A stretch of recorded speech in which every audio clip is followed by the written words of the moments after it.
Oke, sekarang sudah penuh. Dan bak ini bisa digunakan kembali.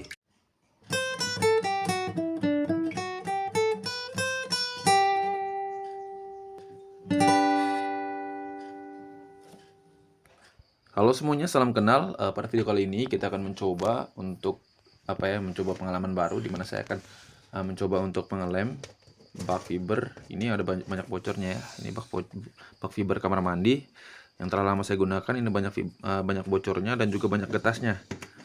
Nah, ini ada bocornya dan ini ada pecah, lumayan besar ini pecahnya.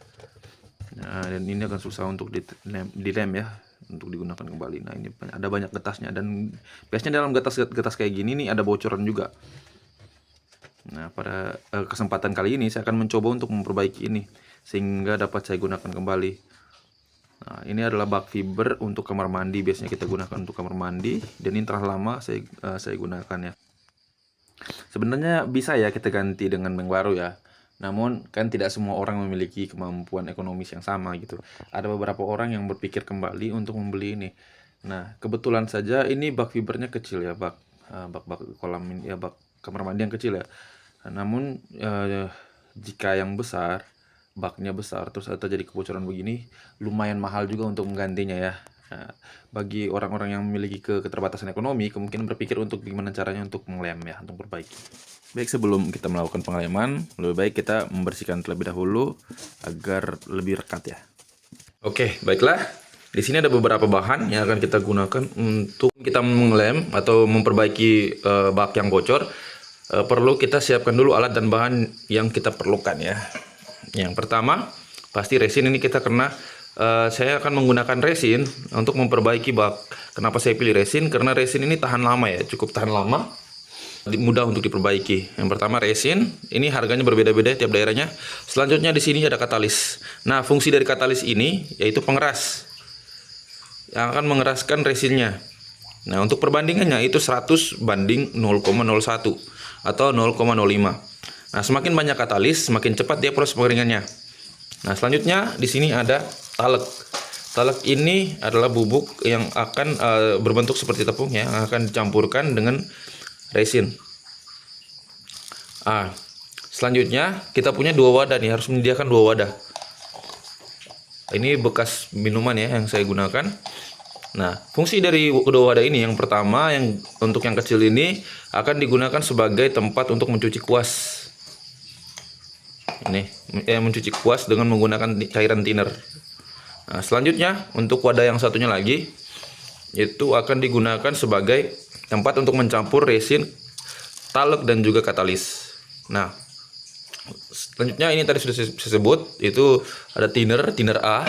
Kenapa menggunakan thinner A? Karena ini lebih mudah untuk proses pengenceran cairan sisa atau pada saat membersihkan sisa-sisa resin yang ada di kuas. Kalau menggunakan thinner B bisa nggak? Itu susah ya, nggak bisa. Kemarin saya sudah coba menggunakan thinner B, itu susah sekali. Bukannya bukannya dia luntur, malah dia mengeras kuasnya. Jadi kuasnya cuma bisa digunakan 1 kali. Maksud dari penggunaan thinner ini biar kuasnya ini dapat digunakan berkali-kali ya. Karena tidak mungkin sekali proses pengeleman itu langsung selesai ya. Maka kita butuh untuk mencucinya. Selanjutnya bahan yang terakhir yaitu ini,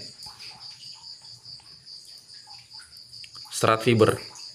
Nah, fungsi dari serat fiber ini yaitu untuk memperkuat atau mendukung resin dalam proses pengerasannya. Jadi kita butuh semua bahan-bahan ini. Bahan utama ya tentu keempat bahan ini perlu ada ya, harus ada. Oke, sekarang kita akan mulai proses pencampurannya. Oke, maaf ya, tadi ada yang kelupaan. Tadi itu ada yang kelupaan, itu sarung tangan ya. Nah, kita perlu untuk menggunakan sarung tangan karena apa? Pada saat proses pencampuran, cairan antara resin dan juga katalis itu akan mengakibatkan efek panas ya. Akan menimbulkan efek panas yang dapat membakar kulit. Saya sering sekali terbakar kulit saya. Itu akibat dari kelalaian saya juga ya. Oleh sebab itu saya menyarankan untuk menggunakan kaos tangan. Nah, di sini saya bukan untuk mengajari, cuman ingin berbagi ilmu saja. Juga kalau seandainya ada yang mungkin salah atau yang mungkin kurang, dan kebetulan sampean atau mungkin ada di antara kalian yang tahu, lebih tahu gitu, bisa kita sambil sharing ilmu ya. Yang pertama yang akan saya lakukan yaitu menuangkan resin itu secukupnya ya. Saya tidak menggunakan takaran di sini ya, cuman perkiraan aja. Tapi jika ada yang ingin ingin lebih tahu, ingin tahu takaran yang lebih baik, bisa chat di kolom komentar. Nah, di sini saya akan menuangkan resin ya secukupnya aja. Oke. Sekarang seumpamanya saya menuangkan resin sebanyak ini. Nah, kemudian saya akan mencampurkan talek. Ini kalau untuk campuran talek sendiri itu berbeda-beda ya setiap orangnya. Digunakan contoh aja ya contoh. Jika resin 1 kg, maka dia akan menggunakan taleknya 1 kg. Ada yang menggunakan resinnya 1 kg, menggunakan taleknya cuman setengah kilo. Ada juga yang di bawah dari setengah kilo ya. Ada yang cuman 200 gram aja. Nah, di sini saya akan melakukan perbandingan 1:3 atau 1:4. Nah, saya cukup menambahkan taleknya cukup sampai di sini aja. Sedikit saja yang saya tambahkan.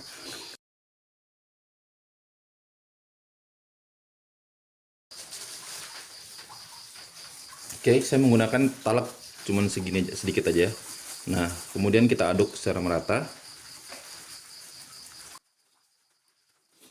Seperti yang saya jelaskan tadi, saya bilang, saya menggunakan talek cuma sedikit aja. Maksudnya itu biar dia ini lebih cair ya. Campuran yang kita gunakan ini lebih cair, lebih banyak resinnya. Oke, selanjutnya jika sudah dirasa cukup merata, kita bisa mencampurkan dengan katalis. Tapi tunggu dulu nih, kita perlu tahu dulu ukuran, atau kita harus mempersiapkan dong sesuai dengan ukuran yang kita butuhkan di dalam bak nanti. Oke.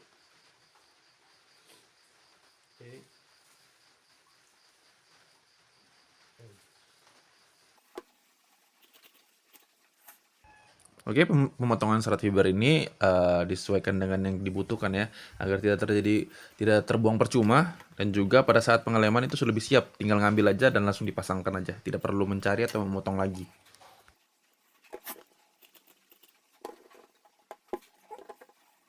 Selanjutnya kita akan mencampurkan sedikit saja cairan katalisnya. Jangan banyak-banyak, karena pas semakin banyak dia akan semakin cepat kering. Nanti belum sempat kita selesai mengelem yang satu, ternyata campurannya sudah kering, itu akan menjadi mubazir ya. Jadi perlu untuk diperhitungkan atas pencampuran katalis ini. Cukup sedikit saja.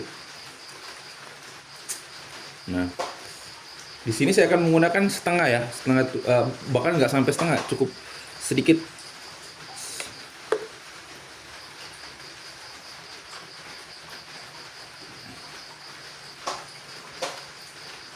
Ya, setengah terlalu banyak ya, kebanyakan.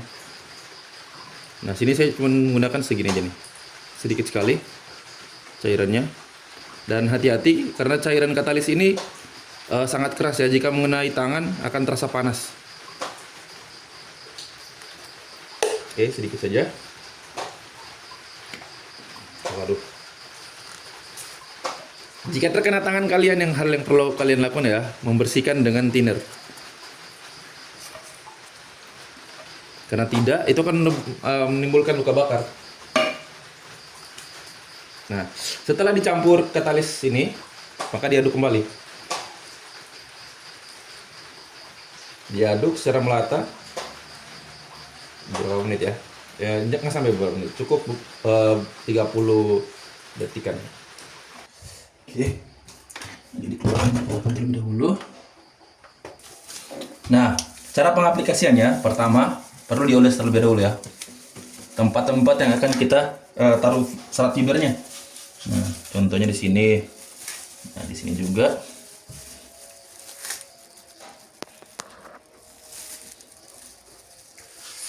Di sebelah sini juga. Oke, kita perlu untuk mengaplikasikannya. Diaplikasikan terlebih dahulu ke tempat-tempat yang akan kita taruh silat fiber atau yang akan kita lem ya.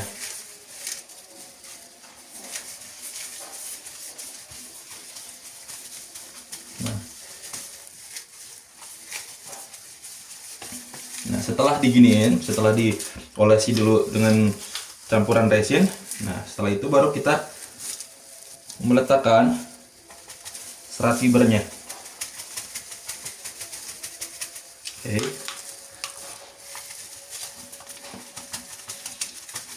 Nah, letakkan seperti ini. Kemudian langsung diolesi pakai cairan resin.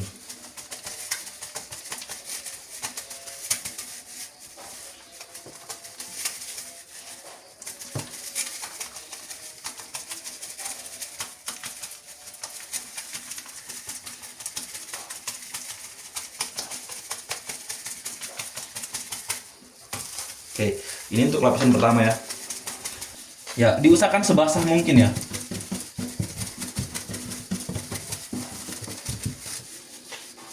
Biar tidak ada kebocoran lagi.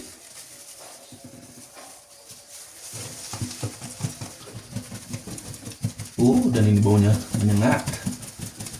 Disarankan untuk menggunakan masker ya.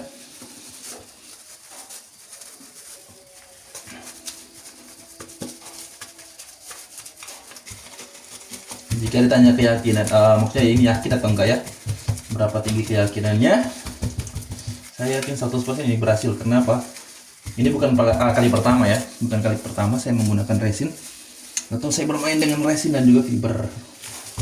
Karena saya pernah membuat kolam fiber ya, dan cukup menggunakan keempat bahan yang tadi telah saya sebutkan: resin, talek, katalis. Disarankan untuk menggunakan aerosol dibandingkan talek. Nah, ini sudah campuran lapisan pertama. Sekarang kita double lapisan kedua.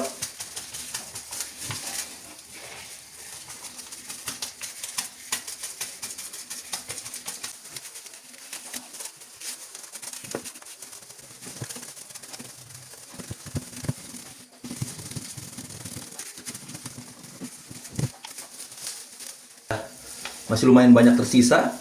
Nah, yang harus kalian lakukan dengan sisaan ini yaitu mengulangi lagi atau mengolesi lagi ke bagian-bagian dari serat fiber yang sudah kalian tempel. Maksudnya itu biar tidak ada kebocoran ya. Atau bisa kalian olesi juga di daerah dasar-dasar bak ini. Biar apa? Biar ada kemungkinan jika ada lubang-lubang kecil itu bisa ditutupi.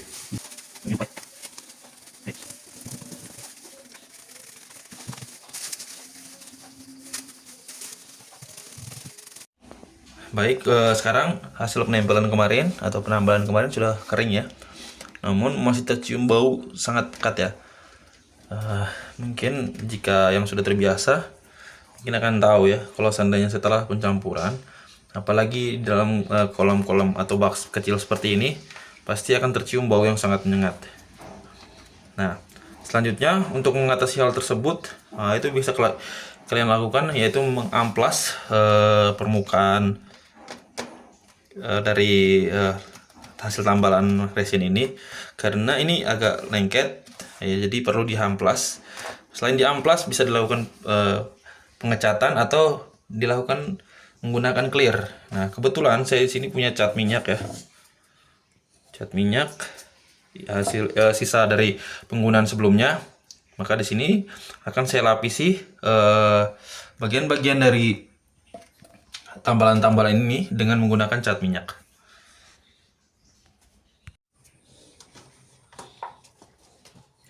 Ini cat minyak yang sudah saya campur dengan thinner sedikit.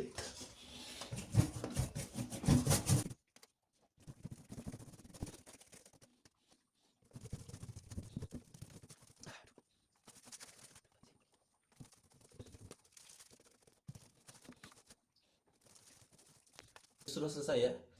Setelah selesai pengecatan ini, akan kita tunggu sampai kering. Setelah itu kita akan melihat apakah masih ada bau atau mencium masih ada bau atau sudah hilang baunya. Oke, ini sudah terisi air, sudah hampir full. Cuman kemarin saya melupakan satu lubang, yaitu lubangnya di sini nih.